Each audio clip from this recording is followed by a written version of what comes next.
right, so here is an urban legend from Arkansas. This one is titled Rawhead and Bloody Bones. And when looking at this, there's a few different versions. This was even a nursery rhyme at one point to scare children into being haved, okay, as always. And if you didn't, Rawhead and Bloody Bones was going to drag you under the stairs and, well, dispose of you there, let's just say. But here is the version that I'm going to share with you today. And, well, you know, in Arkansas, there was a lady by the name of Old Betty. And Old Betty practiced witchcraft, and usually of white witchcraft. And she did spells and potions using, you know, a lot of herbs and spices and, you know, a lot for healing. And what she used to go into town all the time and go to the store and pick up what she needed for her potions and that. And, well, with her was her best friend in the world, like Echo is to me, Rawhead. And Rawhead was a pig, a big, ugly, razorback pig. And, well, the town didn't mind him. In fact, they kind of fell in love with Rawhead and Old Betty, because they enjoyed when they came to town and they would go buy their things, and the shop owner saved some nice, wonderful, only the best scraps for Rawhead.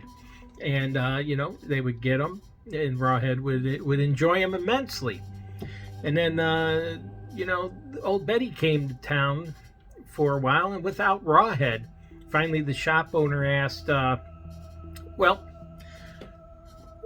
Old Betty, where's Rawhead at? She goes, I haven't seen him in a few days. And you know, so they asked around the town folk, and none of them have seen Rawhead. And they said, well, we'll be sure to watch out for him, and we'll let you know when he shows up. And Old Betty went back to her home, and of course, I mentioned she practiced witchcraft, and she said, well, I have a way to find him. And she mixed up a potion, and out of this potion came a great big fog in front of her, and she chanted Rawhead several times over and over again until a vision appeared.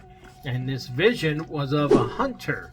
And well, then the vision changed to the hunter's shack, where he took all his hogs. And, well, this gets a little gruesome here, folks.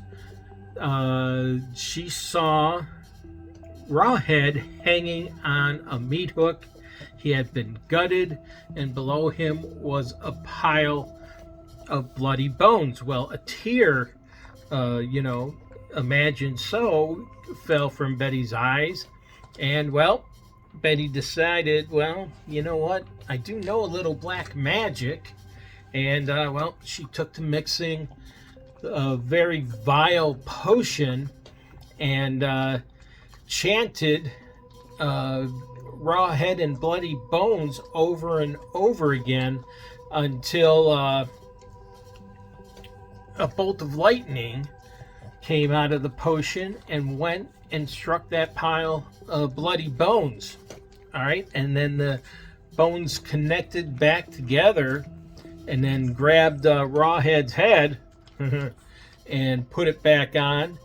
And, well, he got up and, well, went out into the woods and to look for the hunter. And while looking for the hunter, he came across a mountain lion, okay, that was injured and dying. And, you know, Rawhead asked him what happened. He told him how the hunter had left him there to die after he took her children, and laughed. And, well, the mountain lion gave Rawhead her fangs to avenge her. And then Rawhead came across a raccoon, okay, that was missing a back foot. And, you know, he was caught in one of the hunter's traps. And when the hunter found him, he only took the foot and left him to suffer there. The raccoon gave Rawhead his tail and asked Rawhead to avenge him. As he continued searching, he came across the skeleton of a long dead bear.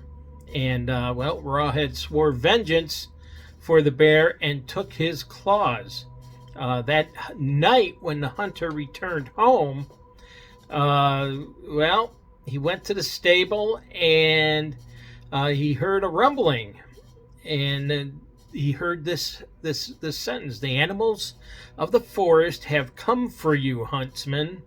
And the man saw some glowing eyes in the loft, and he ran out the barn towards his next page farmhouse. And Rawhead slipped out and followed the huntsman into the yard, but the hunter didn't notice him until he saw the green glowing eyes again. And then a huge flash of lightning lit up the sky, and the man yelled, "What are you?" And Rawhead stepped toward the man.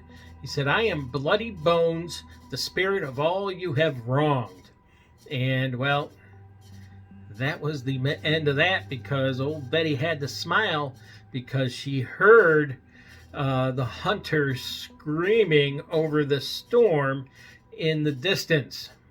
And after that, Bloodybones is said to still roam the forest around the mountains of Arkansas, protecting the wildlife as he sees fit. So, folks, I wouldn't go hunting anywhere near that place or take the chance. And there is the story of Rawhide and Bloodybones.